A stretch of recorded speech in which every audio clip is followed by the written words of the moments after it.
বুকের দিকে হাত দিয়ে বলেছেন আত্তাকওয়া হাহুনা, আত্তাকওয়া হাহুনা। আমি দাঁড়িয়ে রেখেছি, রসুলকে ভালোবাসি, প্রকাশ্যে দেখা গেল। আমার পোশাকে সুন্নত আছে, রসুলকে ভালোবাসি, প্রকাশ পাওয়া গেল। আমি ডান হাতে পানি খেলাম, বাম হাতে খেলাম না, রসুলকে ভালোবাসি, প্রকাশ পেল। কিছু আমাল আছে যেগুলো মানুষের সামনে বহির প্রকাশ হয়ে যায়, আর এমন কিছু বস্তু আছে যেগুলো কোনো দিন চোখে দেখা যাবে না, আজ পর্যন্ত যায়নি, কিয়ামত পর্যন্ত যাবে না। ঈমান আছে কিনা দেখা যাবে না, তাকওয়া ভয় আছে কিনা দেখা যাবে না, লোকটার ভিতরে ঈমান নামে বস্তু আছে কিনা দেখা যাবে না। তাই বিশ্বনবী বলেছেন আত্তাকওয়া হাহুনা, আল্লাহর ভয়টা বুকের ভিতরের সাথে সম্পর্ক, এটা বাইরে দেখা যাবে না। কালেমায়ে তাওহীদ হলো লা ইলাহা ইল্লাল্লাহ, আর কালেমায়ে রিসালাহ হলো মুহাম্মাদুর রাসূলুল্লাহ।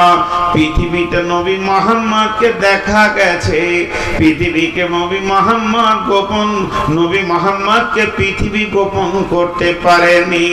এর জন্য মুহাম্মদ সাল্লাল্লাহু আলাইহি সাল্লাম দেখানে কা হ্যায়, এর জন্য সুন্নত যত আছে দেখা যাবে এর ভিতরে ঈমান আছে কিনা।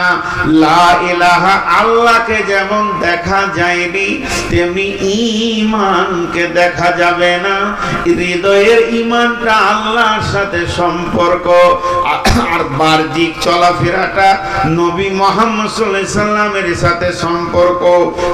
কারণ মুসলমানদের আইডিয়াল, মুসলমানদের আদর্শ হলো নবী মুহাম্মদ। তিনি যেমন করে চলেছেন নবী মুহাম্মদ সাল্লাল্লাহু আলাইহি সাল্লামের মতো মুসলমানকে চলতে হবে। তার মানে নবী মুহাম্মদকে দেখা গেছে, এর জন্য এদের চলাফেরা আমলে নবী মুহাম্মদকে পাওয়া যাবে। আর আল্লাহকে যখন দেখা না যায়নি, অতএব হৃদয়ের ভিতরে ঈমান আছে কিনা এটা দেখানো যাবে না। তাই বিশ্বনবী বলেছেন আত্তাকওয়া হাহুনা। তবে আল্লাহ কোরআনে একটা ইশারা দিয়ে দিয়েছেন, আল্লাযীনা ইউমিনুনা বিল গায়বি, আল্লাযীনা ইউমিনুনা বিল গায়বি। এই মাটিটার ভিতরে ধান আছে কিনা, গম আছে কিনা, জব আছে কিনা, মটর আছে না, ছোলা আছে না, ভুট্টা আছে, আপনি আমি বুঝতে পারবো না, যেহেতু মাটি ঢেকে দেওয়া হয়েছে, দেখা যাচ্ছে না।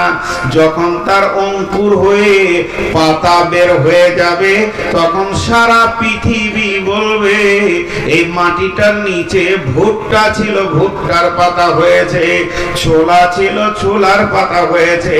একটা মানুষের বুকের ভিতরে ঈমান আছে কিনা তো বোঝা যাবে। বলে কেমন করে বোঝা যাবে? আজান হওয়ার পর যদি তাকে মসজিদে পাওয়া যায় তো বুঝে নিতে হবে ওর ভিতরে ঈমান আছে। ঈমানের বহির প্রকাশের নাম হলো সালাত। লা ইলাহা ইল্লাল্লাহ ইকরারে গোলামি হ্যায়, এটা হলো গোলামির সন্ধি। আর সালাত পড়াটা হলো ইজহারে গোলামি। আমি যে আল্লাহর গোলাম, তার বহির প্রকাশটা হবে নামাজের ভিতরে, তার ঈমানের বহির প্রকাশ হবে রোজার ভিতরে, ঈমানের বহির প্রকাশের আলো ছুটবে হজের ভিতরে, যাকাতের ভিতরে। অতএব বিশ্বনবী বলছেন আত্তাকওয়া হাহুনা।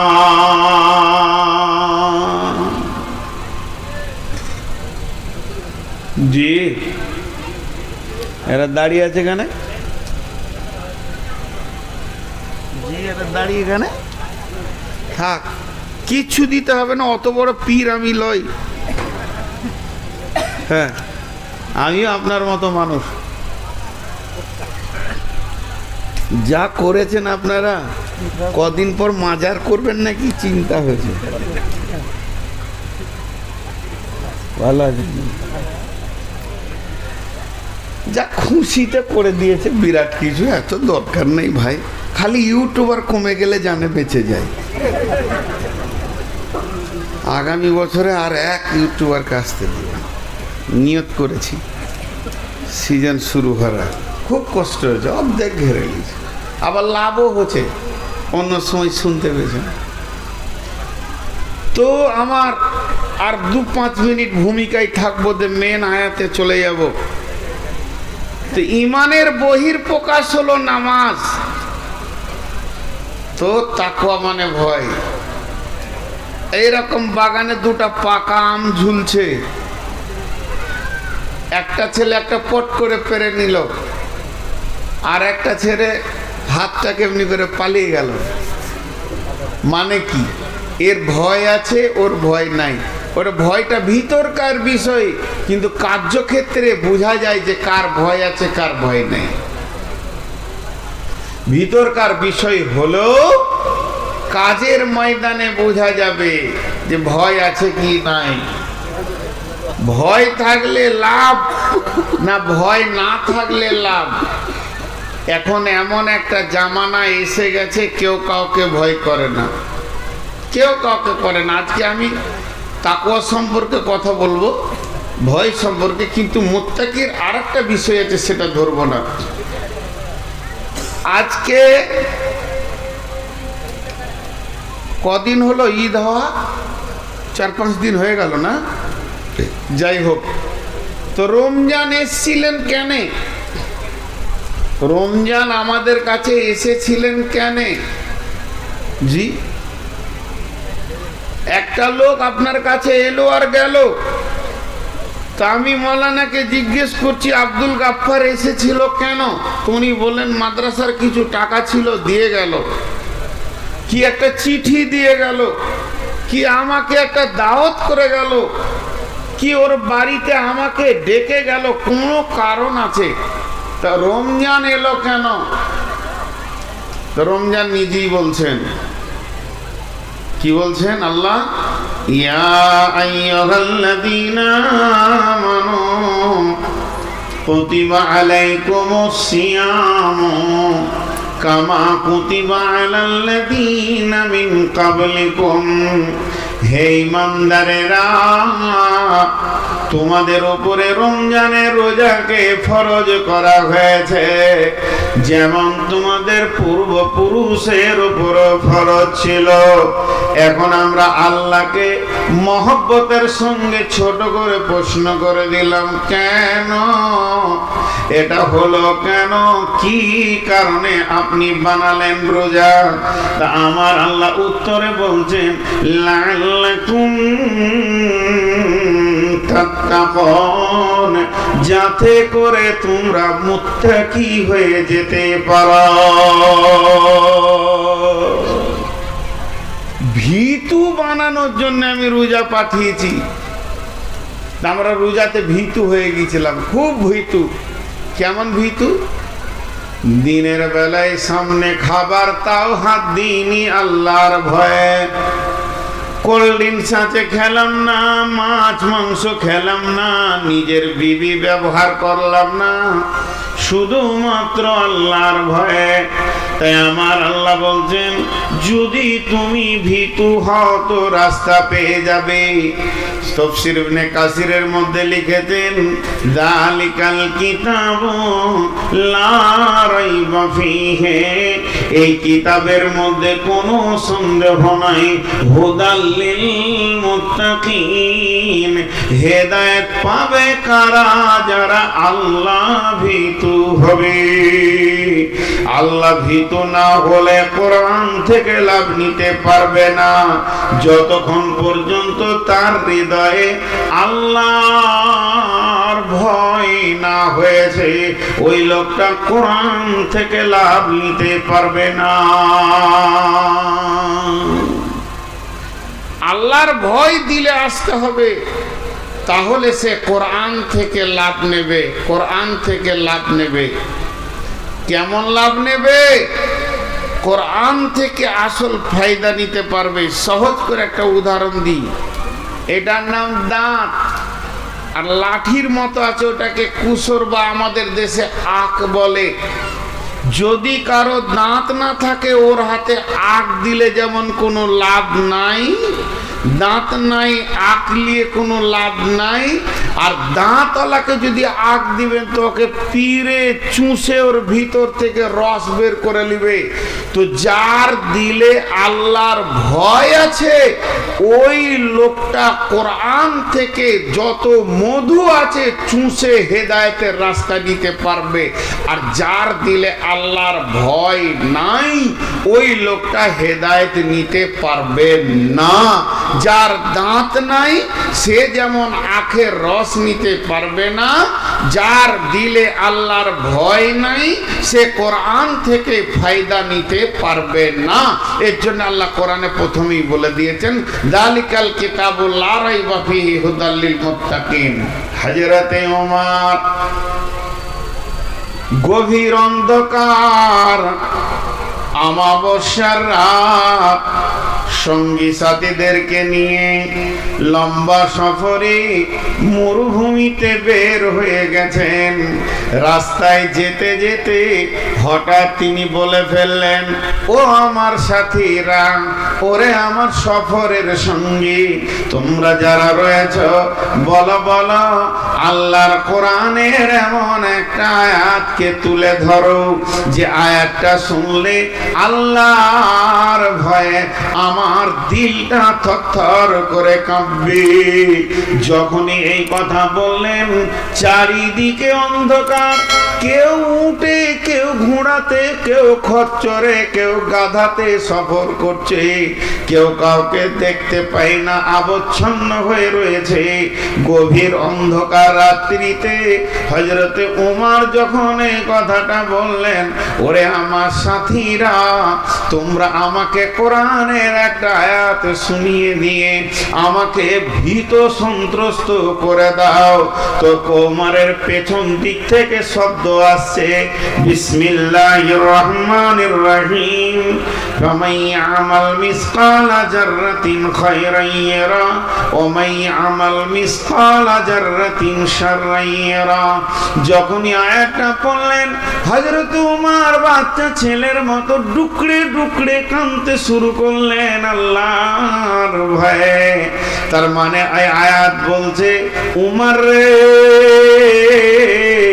পৃথিবীর বুকে তুমি যাররা বারাবার যদি নেকি বা গুনাহ করে থাকো, একটা দিন এমন হবে তার বহির প্রকাশ ঘটে যাবে। হযরত ওমর কেঁদে ফেললেন আর কাঁদা অবস্থায় বলছে, কেউ আছো কি আমার কান্না বন্ধ করে দেবে কোরআনের আয়াত দিয়ে? এমন একটা আয়াত শোনাও, আমার দিলটা বেচৈন হয়ে গেছে, আমার দিল যেন এবার চয়নে সুতুনে ফিরে আসে। এইরকম আয়াতটা উমর বললেন, আমাকে তোমরা কে আছো শোনাও। যখনই বললেন পেছন দিক থেকে একই গলায়, একই কণ্ঠে, একই আওয়াজে শব্দ আসছে, বিসমিল্লাহির রহমানির রহিম, লা তাকনাতু মির রাহমাতিল্লাহ। উমর রে, আল্লাহর রহমত থেকে নিজেকে নৈরাশ করে দিও না, তুমি হতাশা হয়ে যেও না।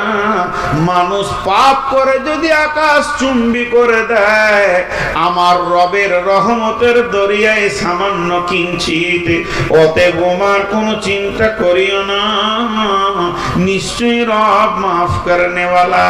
হযরত ওমর বলছেন, আব্দুল্লাহ ইবনে মাসউদ আছো নাকি এই সফরে? আব্দুল্লাহ ইবনে মাসউদ আছো নাকি? যখনই ওমর বললেন, আব্দুল্লাহ ইবনে মাসউদ বলতেন, ইয়া আমিরুল মুমিনিন, খলিফাতুল মুসলিমিন, হতভাগা আব্দুল্লাহ ইবনে মাসউদি আয়াত দুটো পড়েছে।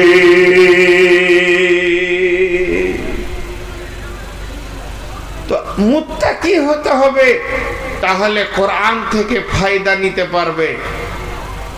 চলেন আল্লাহ কি বলছেন, বিসমিল্লাহির রহমানির রহিম, ইন্নালিল মুত্তাকিনা মাফাজান হাদাইকা ওয়া আনাবান ওয়া কাওয়াইবা আতরাবান ওয়া কাসান দিহাকা লা ইয়াসমাউনা ফিহা লাগবান ওয়ালা কিযাবা ইন্নালিল মুত্তাকিনা মাফাজা। পৃথিবীর বুকে যদি কেউ মুত্তাকি হতে পারে, পৃথিবীর বুকে যদি কেউ মুত্তাকির গুণগুলো নিজের মধ্যে আনতে পারে, পৃথিবীর ভিতরে যদি কেউ খোদাভীরু হতে পারে, তাহলে আমার রব বলছে মাফাজা, এর মানে হচ্ছে সর্বস্তরে সে সফল কাম হবে, তাকে আটকাবার মতো কেউ থাকবে না। সে কবরে সফল কাম, সে হাসরে সফল কাম, সে পুলসেরাতে সফল কাম, জান্নাতের মেহমান হয়ে যাবে রে, তাকে কেউ আটকাতে পারবে না। যদি আল্লাহর নজরে পৃথিবীর বুকে কেউ যদি মুত্তাকি হতে পারে।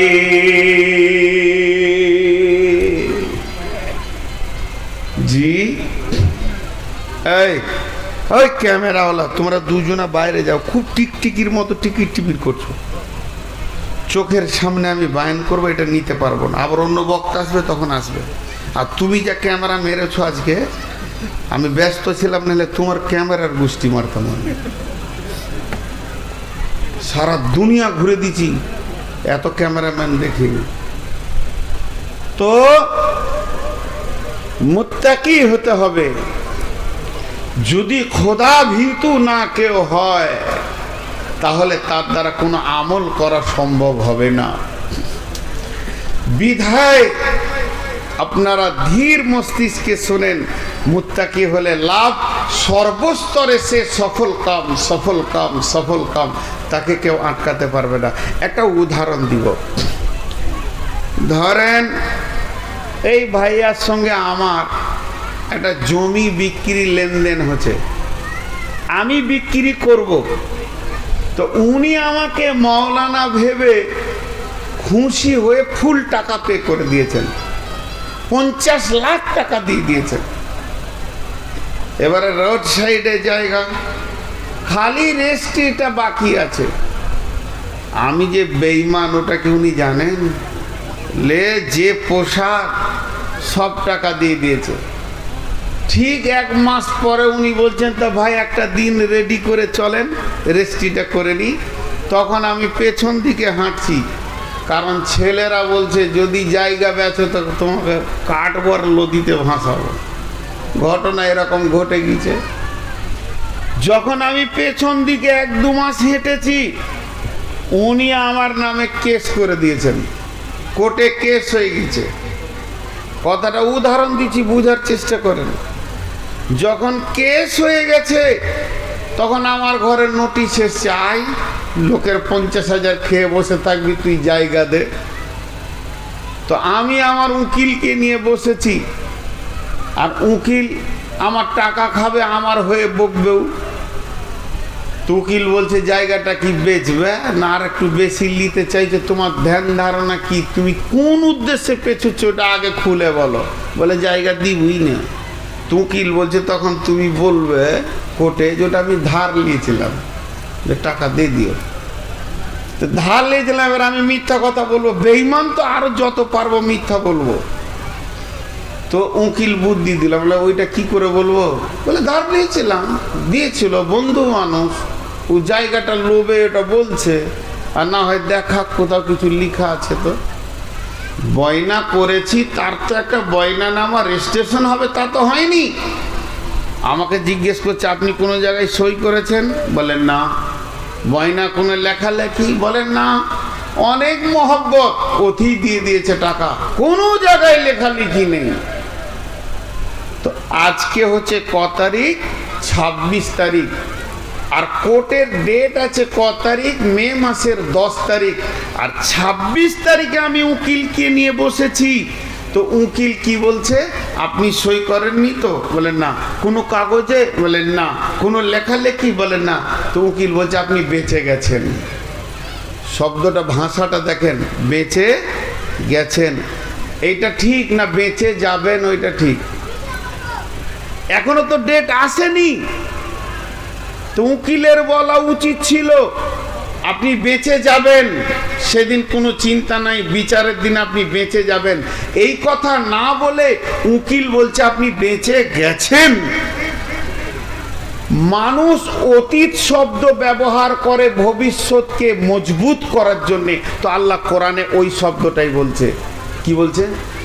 এখনো তো বিচারের দিন আসেনি, কিয়ামত তো হয়নি, এটা তো কিয়ামত নয়। আর আমাদেরকে আল্লাহ বলছেন ইন্নালিল মুত্তাকিনা মাফাজা, যদি তুমি মুত্তাকি হতে পারো তো এখনো কিয়ামত বাকি আছে। আমি কোনো উকিল নই, অ্যাডভোকেট নই, আমি জজ নই, ব্যারিস্টার নই, হাকিম নই, আমি হলাম সব থেকে বড় বিচার করনেওয়ালা, সার্বভৌমত্বের একচ্ছত্র মালিকানা আমার, কিয়ামতের মালিকানার।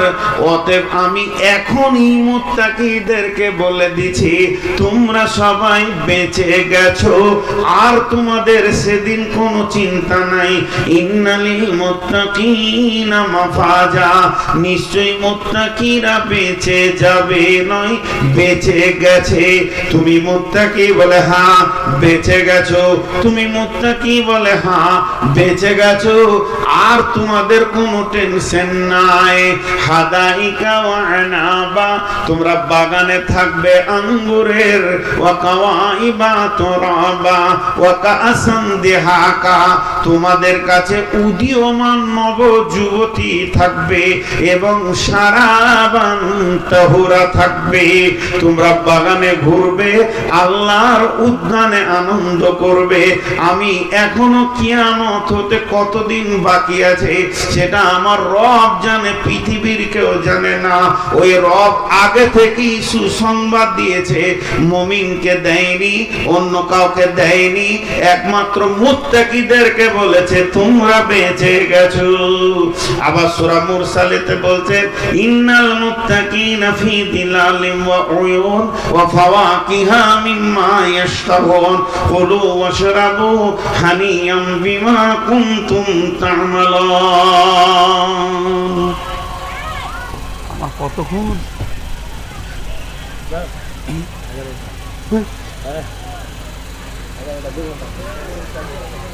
হাতে কি হলো? তো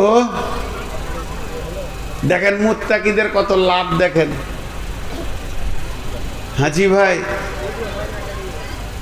ট্রেনে উঠলে খেতে দেয়, আপনাদের এই বিজি রাস্তা, এই রাস্তাটার নাম কি? বিজি রাস্তা আমি নাম দিয়েছি।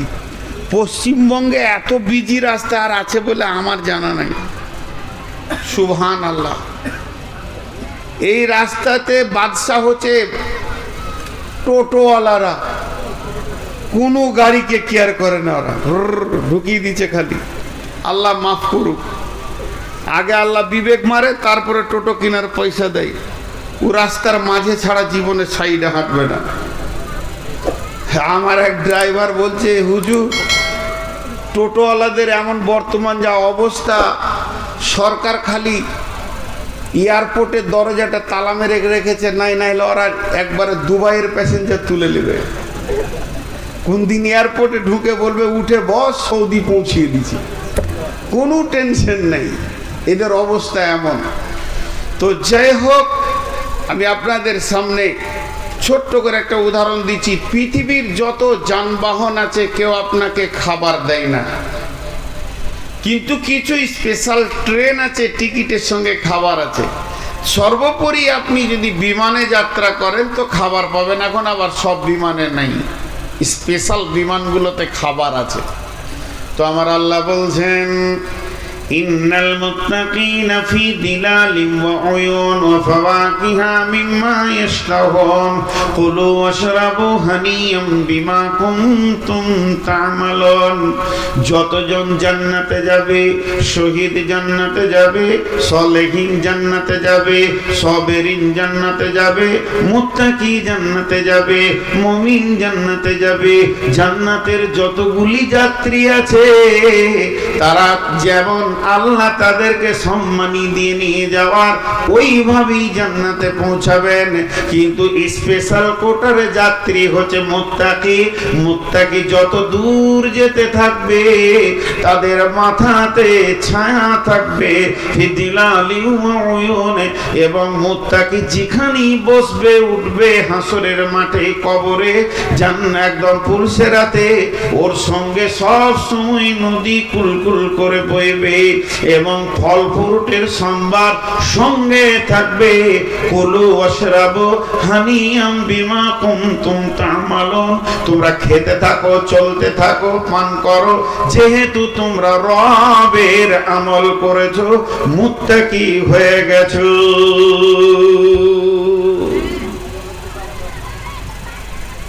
আমি এতক্ষণ কি বললাম আপনাদেরকে? কিছু মাথায় আসলো? দুটা জিনিস এতক্ষণ বললাম, আমি দুটা জিনিস বললাম, টোটাল তিনটে বলিনি। একটা বললাম কি, আজকের বিষয়বস্তু হচ্ছে মুত্তাকি।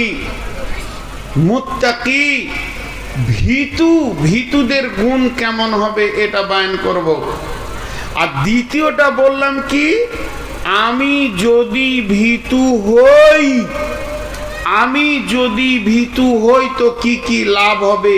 একটা হলো নিশ্চিত জান্নাতি আল্লাহ বলেছেন, দ্বিতীয় বলেছেন তুমি যেদিকে চলতে থাকবে আল্লাহর রহমত, ছায়া, পানি, খাওয়ার আর ফল ফ্রুট থাকবে। আর তৃতীয় নম্বর বলছে কোরআন থেকে হেদায়েত যদি নিতে পারো তো তুমিই পারবে। আরো অনেক কথা আছে।